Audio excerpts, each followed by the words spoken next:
Assalamualaikum warahmatullahi wabarakatuh. Perkenalkan nama saya Taufik. Saya berasal dari kelas 10 Said IPS, SMA IT Mentari Ilmu Karawang. Halo semua. Jadi saya di sini ingin melakukan presentasi proyek saya yang mengusung tema konflik Ukraina dan Rusia. Jadi simak video berikut. Enjoy for watching. Bertemakan konflik Rusia dengan Ukraina. Lanjut di slide berikutnya. Yaitu ada sebab terjadinya perang antara Rusia dengan Ukraina. Konflik Rusia dan Ukraina sudah ada sejak 1917. Yang pertama itu dengan permasalahan CIS, lalu yang kedua dengan pelengseran Presiden Yanukovych, lalu ada Ukraina yang berkeinginan untuk masuk NATO, lalu adanya campuran dari negara barat, lalu ada Rusia pun memanas dan terjadilah konflik. Slide selanjutnya yaitu Ukraina menolak bergabung dengan Rusia. Kievan Rus adalah negara adidaya abad pertengahan yang berpusat di tepi sungai Dnieper. Namun Rusia dan Ukraina memiliki bahasa, sejarah, dan politik yang berbeda. Ukraina membantah atas pengklaiman Presiden Rusia bahwa Rusia dan Ukraina bagian dari peradaban Rusia. Karena Ukraina mengalami dua revolusi, yaitu pada 2006 dan 2014. Lanjut di slide berikutnya. Ini adalah gambaran peta jam Soviet tahun 1992. Lanjut di slide berikutnya. Itu ada peta Ukraina merdeka yang bertepatan sama dengan Uni Soviet pada 1992. Lalu di slide berikutnya ada peta Ukraina yang sudah diinvasi oleh Rusia. Peta ini terbaru dengan keluaran 2022. Lanjut di slide berikutnya itu negara yang berhubungan kerjasama dengan Ukraina. Yang pertama itu yang pastinya kita sudah tahu semua, yaitu ada negara Amerika dan NATO. Mereka memberikan pasukan, senjata, sanksi, dan bantuan lainnya.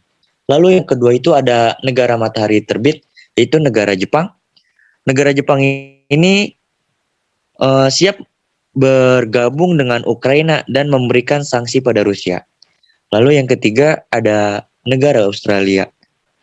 Negara Australia ini memberikan sanksi terhadap Rusia. Lanjut di slide berikutnya itu ada negara yang bekerja sama dengan Rusia. Yang pertama itu ada negara Cina. Cina mendukung Rusia secara diplomatis dan mungkin secara ekonomi. Lalu yang kedua ada negara Kuba. Negara Kuba ini menjalin kerjasama dalam ekonomi. Lalu yang ketiga ada negara Chechnya yang mengirimkan pasukan militernya. Lanjut di slide berikutnya. Yaitu sumber daya alam yang ada di Ukraina. Yang pertama itu ada gandum. Gandum ini berjumlah produksi 2,7 ton pada tahun 2021. Lalu yang kedua itu ada gas dengan jumlah 11 juta barel per hari pada tahun 2022. Lalu yang ketiga itu ada minyak dengan jumlah produksi sebanyak 11 juta barel minyak pada tahun 2021. Lanjut di slide berikutnya. Dampak peperangan yang terjadi karena konflik Rusia dan Ukraina. Pertama itu, komoditas yang mempengaruhi perekonomian global adalah komoditas gas. Komoditas gas menyumbang 40% pasar Uni Eropa maupun Timur Tengah. Konflik ini mempengaruhi harga gas alam dan minyak dunia. Lalu negara yang terdampak pada konflik ini antara lain negara India, Mesir, Prancis, Korea Selatan, Iran, Inggris, Pakistan, Israel, Afghanistan, Cina, Rusia, Suriah, Korea Utara, dan Amerika Serikat. Lalu berikutnya itu konflik Rusia dan Ukraina dalam Al-Quran. Jadi ada ada suatu dalil yang bersangkutan dengan konflik Rusia dan Ukraina ini. Salah satunya itu terdapat pada surat An-Nisa ayat 145 yang berbunyi, Bismillahirrahmanirrahim. Innal munafiqina fit darkil asfali minan nar walan tajida lahum nasira.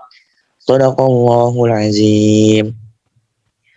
Sungguh, orang-orang munafik itu ditempatkan pada tingkatan yang paling bawah dari mereka, dan kamu tidak akan mendapat seorang penolong pun bagi mereka. Surat An-Nisa ayat 145. Berikut saya memilih dalil di atas karena yang pertama, Presiden Rusia melanggar perjanjian dan melakukan invasi terhadap Ukraina secara tiba-tiba. Lalu Presiden Rusia tidak bersabar dan menghadapi masalah dan langsung mengambil tindakan seenaknya. Sekian presentasi dari saya. Terima kasih telah mendengarkan dan mohon maaf bila ada kekurangan dalam presentasi saya. Wassalamualaikum warahmatullahi wabarakatuh.